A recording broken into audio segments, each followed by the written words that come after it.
시청자 여러분 안녕하십니까. 지금부터 저녁에 한보정론을 시작하겠습니다. 자, 이번 시간에는요 매우 중요한 뉴스 첫 번째 드릴 말씀은 윤 대통령과 그 다음에 한동훈 위원장이 말이죠. 시간상으로는 이제 어제가 되겠지만 저는 오늘 오전에 지금 단독 독대를 했다고 합니다. 당연히 윤 대통령이 이제 들어와라 이렇게 해서 만나게 된 것 같아요. 자, 그래서 오늘 이제 어떤 얘기가 나왔는지 여기에 대해서는 일체 언급이 없고요. 독대했는데 이제 우리가 이제 어떤 얘기가 나왔는지 이제 추정해 볼 수 있는 상황은 현재의 상황이 이제 어떤 상황이냐, 그리고 누가 불렀겠느냐, 그리고 이제 독대의 시간은 어느 정도나 됐겠느냐, 이런 걸 분석하면 대충 방향이 잡히지 않을까 이런 생각이 드는데요. 제가 보기에는요, 이 깊이 있는 그런 이제 오랜 만남은 아니었다. 요렇게 지금 TV조선에서 단독으로 보도하고 있습니다. 자, 이걸 보면은요, 조금은 뭐 이 갈등 요인이 있으니까 이렇게 급한 거 아니겠습니까? 자, 그래서 지금 현 시점에서 갈등 요인, 요런 것을 한번 짚어보면 제일 큰 것 중에 이제 하나가 이제 최상병 특검법이 되겠고요. 그 다음에 정책의 의장권이 이제 되지 않을까. 이런 생각이 들고요. 그 다음에는 지금 이제 이 방송 사법이 통과됐는데 여기에 대해서 우리 당에서 지금 추경호 지금 원내대표가 요거는 이제 거부권을 행사하겠다. 그러면 윤 대통령 당연히 거부권을 행사해야 되겠죠. 예. 자, 그래서 이러한 이 민감한 이슈, 이런 거에 대해서 이제 주로 특검과 탄핵이 요 얘기가 아니겠습니까? 그래서 이러한 얘기에 관해서 이제 의견을 좀 이제 조율했을 것 같은데, 한번 여러분께 이제 분석을 한번 해드리도록 하겠고요. 그 다음에 이제 또 중요한 것 중에 하나는요, 지금 한동훈 위원장이 매우 중요한 발언을 했어요. 바로 뭐냐, 이 최상병 특검법, 그 다음에는 이제 이 정보사, 군무요원이 이제 이 기밀 정보를 국가 2급 비밀과 3급 비밀을 말이죠. 요거를 조선족을 통해서 북한으로 넘겨줬습니다. 자, 그래서 요 넘겨준 거와 관련해서 이제 이 간첩을 어떻게 처리할 것이냐, 이런 거가 이제 문제가 되잖아요. 자, 그래서 이 간첩 혐의에 대해서 이제 한동훈 위원장의 지론이 뭐냐, 이거 형법에다 넣어야지 무슨 소리냐. 그 다음에는 이제 지금 대한민국에서 현행법에 의한 간첩이라고 하는 것은 적국인 북한만을 상대로 하고 있는데, 지금 대한민국에 와서 정보 활동을 하는 것은 전부 다 사실상은 이제 스파이, 간첩 활동이 되지 않습니까? 그래서 이제 우리나라 이제 국격이 커지니까 간첩 죄를 갖다가 형법에 집어넣어야 되는데, 요거를 반대하는 사람이 누구냐? 그게 민주당을 직격하는 말을 내놨고요. 그리고 이제 또 하나 중요한 것 중에 하나는 이제 한동훈 위원장이 말이죠. 내가 해결하겠다. 뭐를? 최상병 특검과 관련해서는 내가 할 테니까 나를 믿어라. 이런 고집을 부리고 있다라는 보도가 자유일보에서 나오고 있습니다. 자, 그래서 요 내용을 말씀드리고, 이제 정보사. 이 정보사에서 이 군무원이 이제 이 군 기밀을 갖다가 비밀을 넘기게 된 단서를 받게 된 것은요, 국정원에서 북한 이 공작망, 그러니까 이제 사이버 해킹을 하는 과정에서 이거를 찾아냈다는 겁니다. 왜냐하면 북한이 이제 우리 군 정보기관, 또 당연히 국정원 모든 정보기관, 그 다음에 민간기관, 뭐 사이버 해킹은 뭐 시도 때도 없이 하잖아요. 그러니까 이 반 사이버 활동을 하다가, 이 해킹을 활동을 하다가 보니까 수상해. 그래서 봤더니 이게 군무원이 국가 기밀을 갖다가 빼돌린 거예요. 야, 그런데 이게 그러니까 이제 얼마나 많은 문제점이 있겠는가. 요거를 단적으로 이제 알 수 있는 대목이 되겠고요. 그 다음에 이제 마지막으로 하나 더 드리고 싶은 것은, 지금 장동혁 최고위원이죠. 이번에 1순위로 됐는데, 장동혁 최고위원이 이번에 이 법사위에서 말이죠, 이 몰카 이 취재 행위를 아주 강력하게 몰아세우는 발언을 한 10여 분간 했어요. 뭐 자기 질문 시간에. 여기에서 이제 핵심적인 부분, 쩔쩔매는 이 몰카 취재형, 요거를 여러분께 이제 보도해 드리도록 하겠습니다. 자, 이 정도가 되면은요, 대충 이제 오늘 이제 심야 방송 마지막 정리가 될 것 같습니다. 그래서 요러한 내용을 가지고 여러분께 이제 말씀을 드리겠는데, 우선 그러면 지금 이제 이 TV조선에서 단독 보도한 내용이 지금 도하 언론에 지금 쭉 보도가 되고 있는데, 오늘 오전에 비공개 단독 회담을 했다, 이렇게 되어 있습니다. 그러니까 지난번에 말이죠, 이 만찬을 할 적에도 단독 독대는 안 했어요. 그냥 뭐 만찬만 없어 그냥 헤어지지 단독 독대는 안 했는데, 오늘 단독으로 독대를 했습니다. 오늘 그럼 독대는 누가 만들어졌느냐? 정진석 비서실장이 조율을 했다, 이렇게 되어 있고요.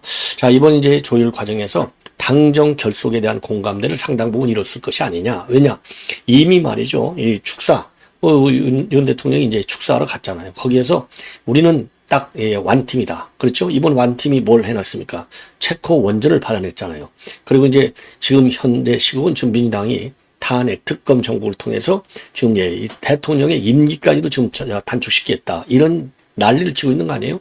그리고 여러분들은 뭐 검사 탄핵, 판사 탄핵, 하여튼 모든 것은 탄핵과 특검으로 이어져요. 여기에서 이제 우리 국민의힘은 지금 소수당이잖아요. 소수당에서 할 대책이 뭐가 있겠습니까? 왜냐하면 민주주의 기본 원리가 뭐예요? 다수결 원리잖아요. 대책이 없는 거예요. 그런데 여기에서 지금 한동훈 대표의 주장은 당정 일체라는 말보다는 민생정당, 그 다음에 국민의 눈높이를 강조하고 있지 않습니까? 그러다 보니까 약간의 이 갭이 인식의 차이가 있을 수밖에 없어요. 그래서 제가 완팀을 강조하고 이런 차원에서도 윤 대통령이 오늘 지금 이제 조선일보 단독 보도를 통해서 알려진 내용인데 제2 부속실을 설치한다. 이 얘기를 밝혔잖아요. 이거는 한동훈에 주는 메시지가 저는 굉장히 크다고 봅니다. 당연히 야당에 대한 메시지도 있고 국민에 대한 메시지도 다 있죠. 그러나 요 시점에서 지금 민주당이 윤석열 대통령 탄핵 청원 청문회를 열고 있고 그리고 이제 그래서 윤석열 대통령 탄핵 청원 청문회를 열고 있고 그 다음에 이 법사위 과방위에서는 지금 이제 이준석 탄핵을 또 추진하고 있고 이런 상황으로 지금 몰려 있잖아요. 자 그러다 보니까 지금 여기에서 제일 중요한 것은 그다음에 이제 이 김건희 여사에 대한 부속실 설치 문제는 어제 오늘 나온 얘기가 아니잖아요. 오래전부터 대선 때부터 나온 거 아니겠습니까? 그런데 이렇게 지금 탄핵과 특검으로 우리를 여권을 몰아세우고 있는 환경에서 이게 이제 김 여사의 문제가 또 거기에 상당 부분을 차지하지 않습니까? 이러다 보니까 이제 우리도 막을 쳐야 되는 거 아니에요? 반격 작전을 쳐야 되는데 그러면 내부에서 여야 모두가 제2 부속실 왜냐하면 한동훈 위원장도 대선 때부터 총선 때부터 계속해서 부속실은 설치해야 된다. 제2 부속실 이런 주장을 해왔잖아요. 그래서 이 시점에서 얘기한 것은 한동훈과 민주당과 국민에 주는 메시지가 굉장히 크다. 요런 제가 생각하는 거예요. 그래서 이 한동훈 대표한테 주는 메시지는 내가 말하자면 한 대표가 주장하는 것을 내가 수용했잖아. 근데 국민의 눈높이로 밀어붙인 걸 수용했잖아. 이게 그러니까 일종의 한동훈 대표에 대한 선물이 되는 거예요. 선물. 자, 그런 점에서 또 이제 공감대를 이루어졌을 것이고, 그리고 이제 최상병 특검과 관련해서는 기본적으로 안철수는 뭐 자기가 대놓고 찬성한다고 해놨잖아요. 그러니까 안철수한테 2번씩이나 전화 그런 거 아니겠습니까? 요 얘기는 이제 한동훈 대표가 윤석열 대통령한테 주는 일종의 선물의 가능성도 있는데 문제는 뭐냐? 지금 이 자유일보 보도에 의하면 지금 한동훈 대표가 제3자 이 특검법을 발의해야만 되겠다. 요런 입장에서 조금 더 굽히지 않고 있다고 합니다. 자, 그래서 최근에 말이죠. 이 장동혁이라든가 이 정광재 이런 사람들이 그러니까 측근들이 뭐 거기에 매달릴 실익은 없다. 이런 얘기를 한 거 했지 않습니까? 그러다 보니까 좀 바뀌는 것이 아니냐. 융통성 있는 것이 아니냐. 요런 얘기가 나왔는데 지금 이제 이 MBN 뉴스 인터뷰를 통해서 밝힌 바에 의하면은 지금 이 본인이 내놓은 이 3자 특검법 요거야말로 진실한 최장병 이 사망 원인을 캘 수 있는 이 대안이 된다. 자 그래서 이제 중진들도 자기의 이런 생각을 갖다가 모를 리가 없다. 그리고 당내에는 지금 공감해 주는 분들이 많다. 그리고 이제 우리 국민의힘의 경우는 일극체제 정당이 아니다. 그래서 당대표가 하라고 해서 무조건 하는 정당도 아니고 다만 제가 당대표로서 그 이야기를 걸고 당선이 됐지 않느냐. 그렇다고 한다면 진솔하게 앞으로 설명할 것이고 그 과정에서 국민의 눈높이에 맞는 길을 찾게 하겠다. 이렇게 얘기를 했어요. 자, 그래서 지금 이제 당내에서도 지금 당 안팎에서 이번에 이 최상병 3자 특검법 이거 반대하는 의견도 상당히 많아요. 자, 그리고 이제 이 장해찬도 거기에 대해서 지금 반대를 하고 있습니다. 그리고 말이죠. 이 정점식 교체에 대해서 언급을 했는데 여러 가지 숙고를 하고 있는데 이 난국을 타개하는데 어떤 것이 더 도움이 되는 인사인가. 그리고 전당대회 득표를 63%는 굉장히 어깨가 무거운 수치인데 의미가 뭐고 어떤 변화를 원하는 것인지 숙고해서 차분히 인사하겠다. 이런 입장을 내놨다는 겁니다. 자, 그래서 이 정정식과 관련해서 이제 계속해서 변화, 그 국민이 변화한다는 것은 사람도 바뀐다는 거 아니에요. 변화의 가장 강한 의미는 어디에 있어요? 인적 쇄신이 있지 않습니까?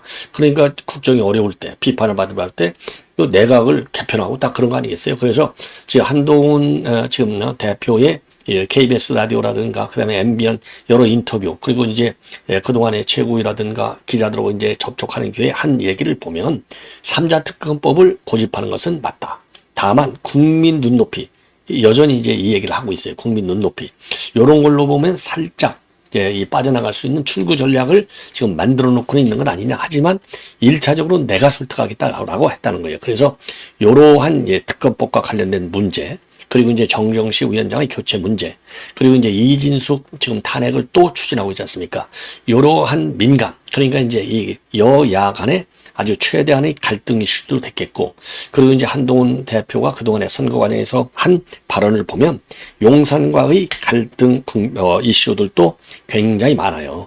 자, 그런 점에 대해서 얘기를 했는데 아까 말씀드린 대로 지금 이제 이 윤 대통령이 이번에 축사를 통해서도 완팀을 강조했고 대통령실 초대 만찬에서 굉장히 강조했고 더욱이 윤 대통령이 뭐라고 그랬어요? 한동훈 대표가 외롭지 않도록 해 적극적으로 좀 밀어줘라. 이런 얘기를 한 거 아니겠습니까? 그러니까 윤 대통령의 의사는 굉장히 강하다. 이렇게 보여집니다.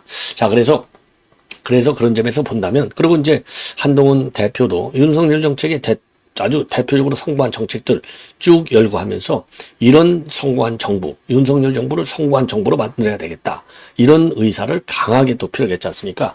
그래서 이런 큰 틀에서 본다면 오늘 이제 정진석 비서실장이 조의를 했다. 이 얘기는 윤 대통령이 한번 들어와라. 이런 메시지를 한 거나 본 거죠. 마찬가지죠. 그래서 요 회동의 제안은 윤 대통령이 한 것이다. 그래서 윤 대통령이 했다라는 얘기는 윤 대통령의 의사를 전달했다는 거 아니겠어요? 그래서 윤 대통령의 의사라고 하는 것은 우리가 뭐 다 아는 거 아니겠습니까? 자, 그래서 여기에 대해서 일단 응한 것은 안 응할 수가 없죠. 예, 당연히 응해야 되는 것이고, 응했다라는 얘기는 대통령의 생각을 너무나 지금 한동훈 대표가 얼마나 잘하겠어요. 그래서 지금 야권에서는 지금 윤한 갈등을 자극하는 그야말로 갈라치기에서 자기네가 유리한 정국을 이니셔티브를 쥐겠다. 이런 취지가 아니겠습니까? 여기에 이제 쐐기를 박는 것이 아니냐. 이렇게 생각이 듭니다. 자, 그래서 윤 대통령하고 윤 대통령의 성공과 재창출, 요거를 위해서 노력하겠다. 그러니까 큰 틀에서는 방향이 같아야만 되고 다르면 절대적으로 안 되는 것이죠. 그러면 여당이 아닌 것이죠. 이렇다고 본다면 오늘 이제 극비리의 이 회동은 상당히 잘 됐을 것으로 보입니다. 자, 그래서 지난번 이제 총선 참패한 이후로 윤한 갈등이 이제 윤 대통령이 한번 밥 먹자 그랬는데 안 갔단 말이에요. 여기에서 불거진 윤한 갈등이 지난번에 이제 이 당대회에서의 참석, 그 다음에는 지난번에 이제 윤 대통령의 만찬 초대, 그리고 이제 오늘의 회동. 그러니까 이제 윤 대통령이 최근 가시적으로 한 얘기, 그러니까 이제 부속실 설치, 요런 걸 포함해서 요걸 보면 이제 오늘 사실상 이제 윤한 갈등의 종집을 찍은 것이 아니냐. 이렇게 생각이 듭니다. 자, 이 정도로 해서 요거는 말씀을 드리겠고, 그리고 최상병과 인사 문제, 한동훈 대표의 생각을 말씀드렸고요. 그 다음에 이제 한동훈 대표가 한 말 중에 하나가 바로 뭐냐. 지금 이제 간첩법 개정을 왜 지금 민주당에서 막았냐 이겁니다. 자, 그래서 적국뿐만 아니라 외국도 포함시키는 간첩법 개정을 누가 왜 막았느냐. 그러면서 중국 국적 통포한테 이거 넘겨줬다는 거 아니에요. 요런 얘기를 하면서 말이죠. 요런 일이 있는데도 불구하고 이게 황당하다. 어떻게 우리나라가 이런 거를 간첩죄로 처벌을 못하냐. 우리 법은 간첩을 적국인 북한만을 대상으로 하기 때문이다. 요렇게 지적을 했어요. 자, 그래서 지난 국회 때 말이죠. 적국을 갖다가 외국으로 바꾸자는 형법 개정안이 4건이 발의가 됐답니다. 21대 때. 그 중에 3건이 말이죠. 역설적이게도 민주당이 냈다는 거예요. 그런데 민주당의 법안 심의 과정에서는 전부 제동을 걸었고 이게 무산이 됐어요. 예. 자, 그래서 이제 이 한동훈 지금 대표가 얘기하고 있는 법 개정안은요. 형법 98조에 들어가 있는 간첩죄의 범위. 여기에 이제 적국만 딱 들어가야 돼 있는데 적국뿐 아니라 외국까지 여기 98조에다 형법에 넣자는 겁니다. 그래서 이런 일들이 중국이나 미국, 독일, 프랑스에서 이루어졌으면 당연히 간첩죄 또는 그 이상의 죄로 중형에 처해지는데, 그래서 이번에는 꼭 간첩법을 우리 국회가 꼭 만들어라. 예, 그래서 더군다나 국민의힘에서는 이미 말이죠. 이런 간첩법 개정안을 발의했다라고 지금 밝히고 있어요. 그래서 이미 지난 6월 달에 주호영 의원이 지금 간첩죄 대상을 갖다가 적국에서 외국으로 바꾸자 이런 헌법 개정안을 발의했는데 요 얘기를 지금 이제 한동훈 대표가 여기에 힘을 실어주는 거가 되겠습니다. 자, 그래서 요거 이제 이게 이제 추진을 해야 되는데 아까도 말씀드렸듯이 21대 국회에서도 민주당이 반대했잖아요. 그러니까 25국회에서 요거를 반대할 가능성이 굉장히 크지 않느냐. 그래서 이제 이번 사건에서 보면은요, 우선 정보사 요원들의 이런 일종의 이제 국보법 위반 행위잖아. 마찬가지잖아요. 예, 기밀 누출이니까. 북한한테 갔으니까. 자, 그런데 북한이 지령을 내렸다는 근거가 없다는 이유로, 대공 차원에서의 국보법은 적용하지 않고 군기밀보호법을 적용해서 구속영장이 발부됐어요. 근데 이게 문제는 뭐냐. 이제 자체적인 말하자면 실력으로 이 방첩사는 방첩사령부대로 이 방첩사례가 옛날에 기무사를 얘기하는 거예요. 보안사. 여기에서 찾아야 되는데 여기도 못 찾았어. 그리고 문제는 이제 방첩사령부에서 수사를 하는데 수사를 시작했는데도 불구하고 한 달 동안 소환조차도 한 번도 안 했어요. 그리고 버젓이 이 인간은요 출근을 했어요. 야, 출근하면서 또 어떤 간첩질을 했는지도 모르잖아요. 이게 그러니까 무방비 상태 정도가 아니라요. 방비할 능력도 자세도 안 돼 있고 수사할 준비도 능력도 자세도 안 돼 있자. 완전히 적에게 날 잡아가시오. 완전히 문을 다 열어놓고 있는 거나 마찬가지다. 정보사나 방첩사. 그래서 국정원에서 말이죠. 이 국정원에서 이 북한 정보기관을 해킹하는 과정에서 요거를 찾아냈으니까 그나마 다행이지 아니었으면 어쩔 뻔 알았느냐. 그래서 국정원에서 정보사 여기에 방첩사에 통보해 줬는데 불구하고 수사가 미온적으로 정리됐고 그리고 이제 이 대공 혐의점이 이렇게 농후한데도 불구하고 국보법은 국보법을 적용하지 못하고 군기밀보호법만 말랑말랑한 법만 적용해서 일단 구속을 한 거 굉장히 유감스럽다. 왜 이런 게 나오겠습니까? 바로 민주당 때문에 나오는 거예요. 단순하게 간첩, 이 적국을 뿐만 간첩질로 한다. 이건 이제 법적 제한도 물론 있지만은 지금 국정원의 대공수사권이 경찰로 넘어갔잖아요. 그러니 경찰에서 이런 아주 이 고급간 뭐라고 그래요? 치밀하게 법망을 빠져나오려고 공작을 한 건데 요거 잡아낼 능력이 있겠느냐? 수사 정보도 그리고 없고 수사 기법도 부족하다. 이러니까 이거를 민주당이 말이죠. 적에게 대한민국의 안보 문을 확 열어놓은 거나 마찬가지예요. 이거 반드시 심판을 받아야 되는 거가 되겠고요. 그 다음에 이제 문제는 또 하나 뭐냐. 지금요, 이 군사 기밀 유출과 관련해서 군기밀보호법을 보면은 굉장히 이게 말랑말랑하다. 그러니까요, 걸려도 겁날 일이 하나도 없어요. 그래서 최근에 이걸 이제 대법원 판결문 열람 시스템을 봤더니 이건 문화일보가 만든 자료인데요. 2015년에서 2024년간 10년 동안 이 위반한 사람들을 봤더니 18명에 대한 이 판결문 10건을 분석했더니요.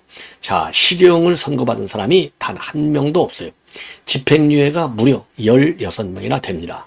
선고유예 1명, 공소기각 1명. 야, 그러니까 실형을 하나도 안 받으니까요. 겁날 일이 없는 거예요. 예. 그리고 범행 사유는 뭐냐? 경제적 이익이 제일 커요. 그 다음에 이제 단순한 장난이라든가 안보인식이 이제 약해갖고 생긴 게 2건. 그 다음에 업무 능력을 높이겠다는 핑계가 생긴 게 1건. 요렇게 되어 있습니다. 그래서 이 형량도 말이죠. 대대적으로 높일 필요가 있다. 이런, 지금, 말씀을 드리고 싶어요. 자, 그래서 요거 다시 한번 말씀드리면, 자, 이 실형이 하나도 없어요. 실형.